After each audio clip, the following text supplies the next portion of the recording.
Good morning dear children. आज के इस वीडियो में हम 8 ग्रेड कक्षा 7 के सभी क्वेश्चन देखेंगे अध्याय 2 के, जिसमें है प्राणियों में पोषण। तो चलिए शुरू करते हैं। इसमें फर्स्ट क्वेश्चन नंबर है, अपने 10 सहपाठियों की सूची बनाइए जिन्होंने अपने पिछले दिनों के भोजन में प्रोटीन प्राप्त करने के लिए निम्न में से क्या ग्रहण किया है, उसको भी राइट करना है। तो इस प्रकार आप लोग अपने 10 मित्रों के नाम लिख लीजिए। रोहित, मोहित, राहुल, मोहन, सोहन, पवन, और जो उन्होंने प्राप्त किया है उसको भी राइट कर लीजिए। इस प्रकार अपने 10 मित्रों के नाम लिख सकते हैं। जो आपके क्लास में जो दोस्त हों उसी के नाम लिख लीजिए, और जो उन्होंने प्रोटीन प्राप्त करने के लिए जो भोजन किया है उसको राइट कर लीजिए। इसमें फिर नेक्स्ट है वस्तुनिष्ठ प्रश्न है। सही विकल्प, कोई व्यक्ति उल्टे दस्त से पीड़ित है तो चिकित्सक उसे क्या लेने की सलाह देंगे। इसमें क्वेश्चन नंबर सी, इस क्वेश्चन का सी आंसर है ORS का घोल। यदि किसी व्यक्ति में पित्तरस उत्पादन में कमी है तो पाचन की कौन सी प्रक्रिया सबसे अधिक प्रभावित होगी। तो इसमें है रासायनिक पाचन।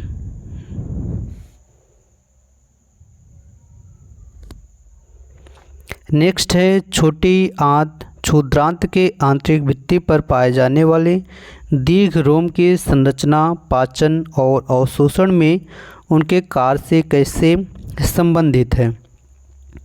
तो इसका उत्तर हो जाएगा बढ़ा हुआ सतह क्षेत्र पोषक तत्वों के अवशोषण को बढ़ावा देता है। नेक्स्ट है क्रमाकुंचन पाचन में किस प्रकार सहायता करता है। तो इसका हो जाएगा यह मांसपेशियों के संकुचन के माध्यम से भोजन को पाचन तंत्र में ले जाने में मदद करता है। इसका डी नंबर सही हो जाएगा। नेक्स्ट है क्षुद्रांत पाचन और अवशोषण के लिए एक महत्वपूर्ण स्थल माना जाता है, क्योंकि यह वह जगह है जहां भोजन पोषक तत्वों में टूट जाता है और रक्त प्रवाह में अवशोषित हो जाता है। इसलिए इसका बी नंबर सही हो जाएगा। अब इसमें है रिक्त स्थान की पूर्ति। तो चलिए अब इसमें रिक्त स्थान देख लेते हैं। तो फर्स्ट है जटिल खाद्य पदार्थों का सरल खाद्य पदार्थों में विघटन क्या कहलाता है, पाचन कहलाता है। स्टारफिश कैल्शियम कार्बोनेट के कठोर कवच वाले जंतु का आहार करती है। आहार में मुख्य गुहा द्वारा अंदर लेने वाली प्रक्रिया को क्या कहते हैं, अंतःग्रहण कहते हैं। स्वाद का पता लगाने के लिए जीभ पर क्या होती हैं, स्वाद कलिकाएँ होती हैं। आमाशय में क्या पाया जाता है, हाइड्रोक्लोरिक अम्ल का स्रवण होता है।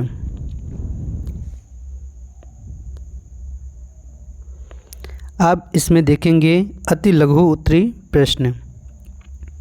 मानव पोषण के विभिन्न चरण को सही क्रम में क्रमबद्ध करना है। इसमें पाचन है, अंतःग्रहण है, अवशोषण है, निष्कासन है, सांघीकरण है। तो सबसे पहले हम क्या करते हैं, अंतःग्रहण करते हैं, फिर भोजन का क्या होता है, पाचन होता है, फिर अवशोषण होता है, फिर सांघीकरण, फिर इसके बाद निष्कासन। इसमें क्वेश्चन नंबर 3 है पित्त कहाँ निर्मित होता है। तो पित्त यकृत में निर्मित होता है तथा एक थैली पित्ताशय में संग्रहित रहता है। क्वेश्चन नंबर 4 है पहेली स्कूल जाने के लिए जल्दी जल्दी भोजन खा रही थी। अचानक उसकी खांसी उठती है और हिचकी आने लगती है। पहेली के साथ क्यों हुआ ऐसा। तो पहेली के साथ ऐसा इसलिए हुआ क्योंकि भोजन के कण आहार नाल में आ गए होंगे।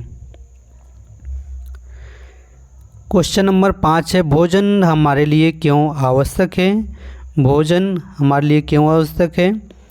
हमारे शरीर को भोजन की आवश्यकता ऊर्जा, पोषक तत्व, शरीर की वृद्धि, विकास और मरम्मत करने के लिए होती है। क्वेश्चन नंबर 6 है, रोटी के टुकड़े को जब आप मुंह से चबाते हैं तो वह कुछ समय पश्चात मीठी लगने लगती है, क्यों? तो इसका उत्तर हो जाएगा, रोटी को चबाने से लार में उपस्थित टाइलिन एंजाइम मंड को माल्टोज शर्करा में बदल देता है, जिससे रोटी मीठे लगने लगती है। क्वेश्चन नंबर 7 है, बुझो जानना चाहता है कि क्या घास खाने वाले जानवर एवं मनुष्यों में भोजन का पाचन समान रूप से होता है? यदि कुछ भिन्न है तो उसका विवरण लिखें। तो इसका उत्तर हो जाएगा, घास खाने वाले जानवर एवं मनुष्यों में भोजन का पाचन समान रूप से नहीं होता है। घास खाने वाले जानवर रुमेन में भोजन भंडारित कर जुगाली करते हैं और उसके रुमेन में सेलुलोज को पचाने वाले जीवाणु होते हैं, जबकि मनुष्य में सेलुलोज को पचाने वाले जीवाणु नहीं पाए जाते हैं। जीवाणु क्या होते हैं? मनुष्य में नहीं पाए जाते हैं सेलुलोज को पचाने वाले। क्वेश्चन नंबर 8 है, मानव पाचन तंत्र में आमाशय में पाए जाने वाला हाइड्रोक्लोरिक अम्ल की पाचन क्रिया में क्या भूमिका है, समझाइए। तो इसका उत्तर हो जाएगा, मानव पाचन तंत्र में आमाशय में पाए जाने वाला हाइड्रोक्लोरिक अम्ल भोजन को अम्लीय बनाकर जीवाणुओं को नष्ट कर देता है, जो भोजन के साथ शरीर के अंदर आ जाते हैं। क्वेश्चन नंबर 9 है, दीर्घरोम क्या है, यह कहाँ पाए जाते हैं एवं इसके कार्य लिखिए।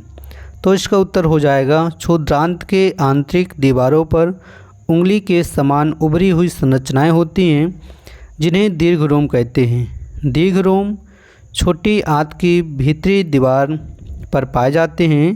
दीर्घरोम का मुख्य कार्य पचे हुए भोजन को अवशोषण के लिए तल क्षेत्र को बढ़ाना होता है। क्वेश्चन नंबर 10 है, यदि मनुष्य के रत्नक दांत न हो तो क्या होगा? यदि मनुष्य के रत्नक दांत न होते तो भोजन को चबाने और काटने में समस्या होती। क्वेश्चन नंबर इसमें 11 है, दूध के दांत और स्थायी दांत में अंतर क्या है?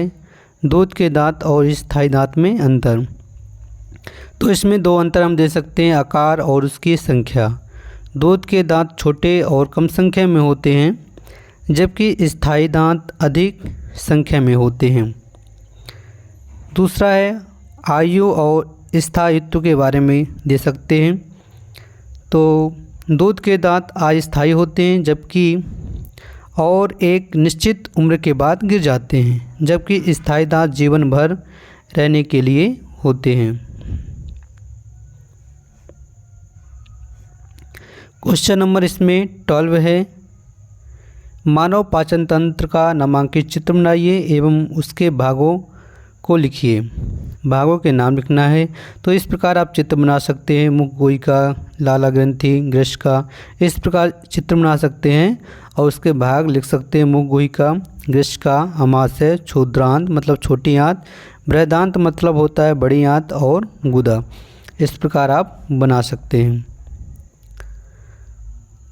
नेक्स्ट है इसमें क्वेश्चन नंबर 13 है, निम्न पाचन संबंधित क्रियाओं को संक्षेप में लिखिए। अंतःग्रहण, अंतःग्रहण क्या होता है? भोजन को शरीर के अंदर लेने क्रिया को क्या कहते हैं? अंतःग्रहण। सौंगीकरण क्या होता है? अवशोषित पदार्थों का स्थानांतरण।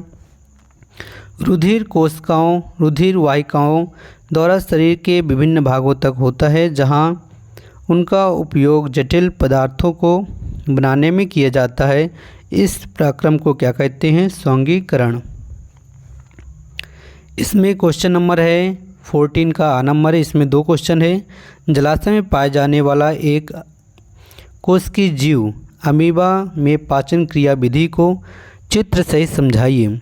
उत्तर है। इस प्रकार आप चित्र बना सकते हैं। ये अमीबा है, इसमें बीच में केंद्रक पाया जाता है और इसमें रहता है खाद्य कणिका जिसमें से वो खाना खाता है। और खाद धनिया ऐसे बना सकते हैं। और इसके बारे में लिखना है, आपको समझाना है। तो कैसे लिखेंगे? अमीबा में पाचन इस प्रकार होता है। भोजन अंतर्ग्रहण, अमीबा सीडोपोडिया से भोजन कणों को घेरकर अंतःग्रहण करता है। फिर पाचन होता है। पाचन, भोजन पुटिका में पाचक एंजाइम भोजन को तोड़ते हैं। फिर अवशोषण होता है। पचा हुआ भोजन कोशिका में अवशोषित हो जाता है। नेक्स्ट है, इसमें दांतों की व्यवस्था तथा विभिन्न प्रकार के दांतों के नामांकित चित्र एवं कार्य लिखिए। तो इस प्रकार आप लोग चित्र बना सकते हैं, जिसमें कृंतक है, रत्नक है, अग्रचवर्णक और चवर्णक, और इसके कार्य आप लोग लिख सकते हैं इस प्रकार। विभिन्न प्रकार के दांत एवं कार्य। कृंतक का काम क्या है? काटने का कार्य। और रत्नक क्या काम करते हैं? चीरने एवं फाड़ने के कार्य। अग्रचवर्णक क्या काम करते हैं? भोजन को चबाने का कार्य। और चवर्णक के क्या काम करते हैं? भोजन को चबाने का कार्य। फिर इसमें क्वेश्चन नंबर 15 का नंबर है, ग्रसिका में भोजन की गति का नामांकित चित्र बनाना है। इसमें ग्रसिका, तो इसमें इस प्रकार आप लोग चित्र बना सकते हैं। भोजन, ये ग्रसिका है और ये है आमाशय। इस प्रकार आप चित्र बना सकते हैं। इसमें 12 नंबर है, घास खाने वाले जंतुओं में पाचन का नामांकित चित्र बनाइए। तो इस प्रकार आप चित्र बना सकते हैं। घास खाने वाले जंतुओं में पाचन का नामांकित चित्र। फिर इसमें है, इस प्रकार से आपके सभी क्वेश्चन हो गए 15। अब इसमें प्रोजेक्ट देखेंगे। प्रोजेक्ट 1 है, प्राणायाम क्यों आवश्यक है? धूम्रपान की आदत को रोकने के लिए दिए गए स्थान पर एक पोस्टर का निर्माण कीजिए एवं धूम्रपान रोकने हेतु एक नारा लिखिए। तो इसका उत्तर आप दे सकते हैं।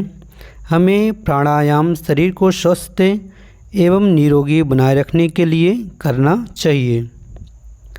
और इसका इस प्रकार आप पोस्टर बना सकते हैं। सबसे पहले आप स्क्रीनशॉट ले लीजिए, फिर उसके बाद ये पोस्टर आप उसमें बना सकते हैं और ये नारा राइट कर दीजिए। इसमें प्रोजेक्ट 2 है, जीवन रक्षक घोल कैसे बनाया जाता है तथा इसके उपयोग लिखिए। तो इसकी बनाने की विधि क्या होती है? 1 गिलास पानी में 1 चम्मच चीनी और 1 चुटकी नमक मिलाकर जीवन रक्षक घोल बनाया जाता है। इसका उपयोग क्या है? बार बार उल्टी दस्त होने पर इस घोल का उपयोग किया जाता है। शरीर में कमजोरी आने पर इस घोल का उपयोग किया जाता है, या ब्लड प्रेशर कम करने के लिए इस घोल का उपयोग किया जाता है।